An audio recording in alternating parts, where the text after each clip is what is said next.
Hello दोस्तों, नमस्ते, welcome to back my channel. तो यहाँ पे अंकल हमें बता रहे हैं इस मंदिर के ऊपर 52 टन के चुंबक लगे हुए थे, जिसको मुगल ने निकलवा दिया मुगल राज में, क्योंकि वो मैग्नेट इतना पावरफुल था, वो बड़े-बड़े जहाज़ों को अपनी ओर खींच लेता था। और यहाँ पे एक सोने की मूर्ति थी, सूर्य की सोने की मूर्ति, जो अंग्रेज अपने साथ लेके लंदन चले गए। ये पूरा जो पत्थर है वो ग्रेनाइट है और इसमें पूरा हमारे जीवन का लाइफ सर्कल, जन्म से मृत्यु तक का दिया हुआ है। जो भी हमें पता है वो सब इसमें कलाकारी की गई है इस पत्थर में। और जिस राजा ने ये मंदिर को बनवाया था, उनकी पत्नी का नाम भानुमति था।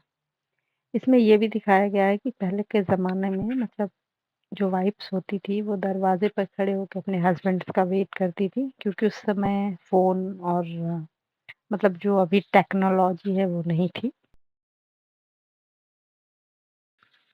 इस मंदिर में टोटल 24 चक्र हैं, जिसमें 12 दिन के टाइम बताते हैं और 12 नाइट के। जो दिन का टाइम है वो सूर्य की रोशनी से आता है और जो रात का टाइम है वो मून की रोशनी से आता है। तो चक्र के सेंटर में आप अपना हाथ रखेंगे और आपका शैडो जिस साइड गिरेगा उसके अकॉर्डिंग आप अपना टाइम पता कर सकते हैं।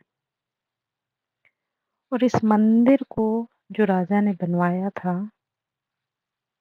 उसका जो ग्रेनाइट का पत्थर है वो मतलब भुवनेश्वर से दूर खंडगिरी पहाड़ से आया था, जिसका डिस्टेंस लगभग 500 किलोमीटर्स है। तो उस समय राजा का आई थिंक मतलब जैसे गाइड ने बताया उसके अकॉर्डिंग 40 करोड़ रुपए सोने की मुद्रा खर्च हुआ और 1200 कारीगर और 12 साल लगा इस मंदिर को बनने में। और पुरी के मंदिर में ना तो अंग्रेज की एंट्री है और ना ही मुसलमान की, इन दोनों का वहाँ पे जाना वर्जित है। इस मंदिर में वो घूमने आ सकते हैं क्योंकि यहाँ पे पूजा बंद हो चुका है। और जैसे कि गाइड ने बताया, इस टेम्पल का जो शैडो है वो नीचे नहीं आता। भगवान सूर्य की 2 पत्नियाँ थी, एक संध्या, एक छाया। तो छाया उनकी पत्नी का नाम था और अगर इस मतलब मंदिर का टेम्पल का शैडो अगर ज़मीन पे आएगा तो जो पब्लिक आते हैं वो उसकी परछाई पे पैर रख के चलेंगे, उनसे उनकी पत्नी का अपमान होगा। इसलिए यहाँ पे कोई भी मंदिर का छाया ज़मीन पे नहीं गिरता है, ताकि उनकी पत्नी का इंसल्ट ना हो। और इस तरह की इंटरेस्टिंग कहानी बताने के बाद गाइड अंकल हमें बाय बोल के चले जाते हैं। हमने उनका जो भी पेमेंट है वो देकर क्लियर किया और इसके बाद हम लोग खुद से घूमना स्टार्ट करते हैं। आराम से, ध्यान।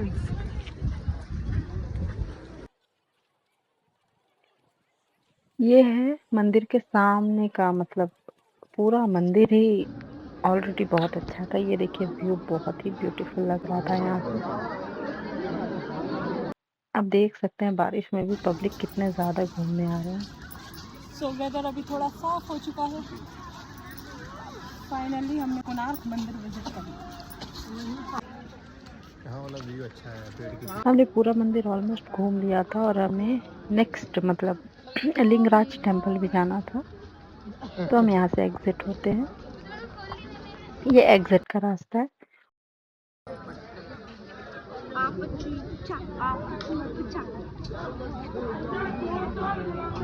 This is Konark local market.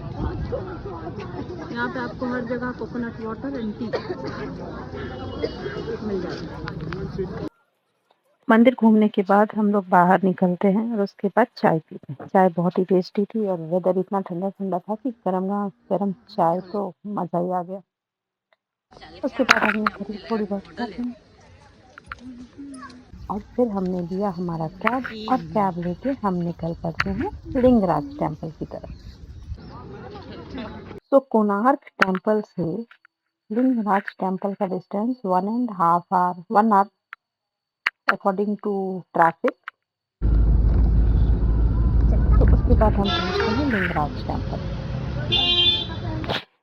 ये मंदिर में भगवान शिव और भगवान विष्णु की पूजा एक साथ की जाती है। तो ये हमारे दर्शन के बाद का रिकॉर्डिंग है, क्योंकि मंदिर में इलेक्ट्रॉनिक गैजेट, सेल फोन ये सब अंदर ले जाना मना है। तो अंदर घूमने में हमें 1 आवर लग गए। उसके बाद हम बाहर आके वापस अपनी कैब में बैठते हैं, क्योंकि हमें भुवनेश्वर जाना था। भुवनेश्वर से हमारी ट्रेन थी 7 PM। सो ट्रेन तो हमें मिल गई 7 PM, बट हमें नेक्स्ट ट्रेन वंदे भारत लेना था जो कि विजयवाड़ा से था, और हम जो ट्रेन में थे वो 4 to 5 आवर्स लेट चल रहा था और हमें लगा कि हमारा वंदे भारत ट्रेन छूट जाएगा।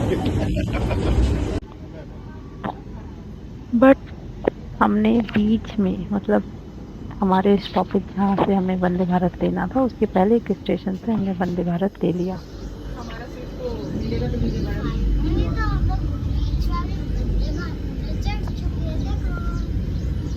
ये हमने वंदे भारत को बीच से पकड़ा है, क्योंकि हमारा स्टेशन जहाँ पे हमें इसे पकड़ना था, हमारी दूसरी वाली ट्रेन बहुत ही लेट चल रही है,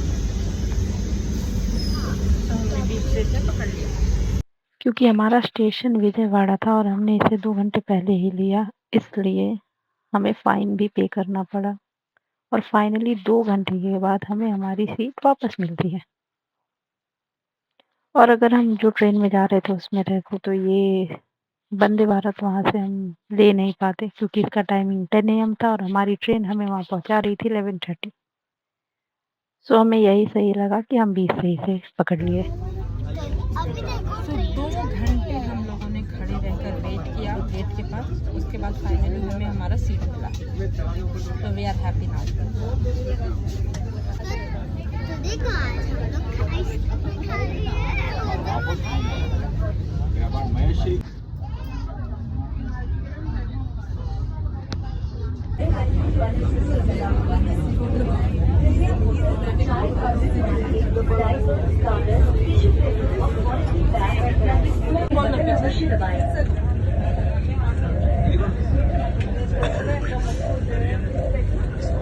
देखिए गाइस, मैं छोटा सा देखिए गाइस, मैं छोटा सा लड़का हूँ, मैं आइसक्रीम खा रहा हूँ। आप देखिए ये यूं, और ये मेरी बहन बाजू में बैठी हुई है।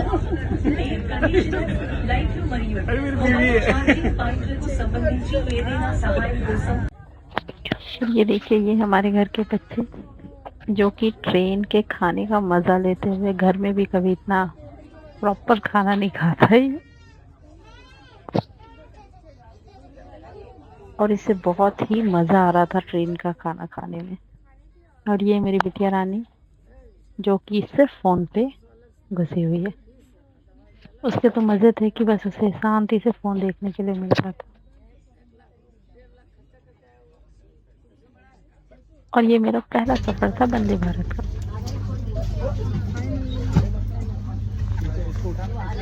सीट मिल गई है वंदे भारत ट्रेन में, बेटा ये एकदम फ्लाइट के जैसा है, खोलो इसको मत निकालो, अभी चलेगी तो लग जाएगा बीच में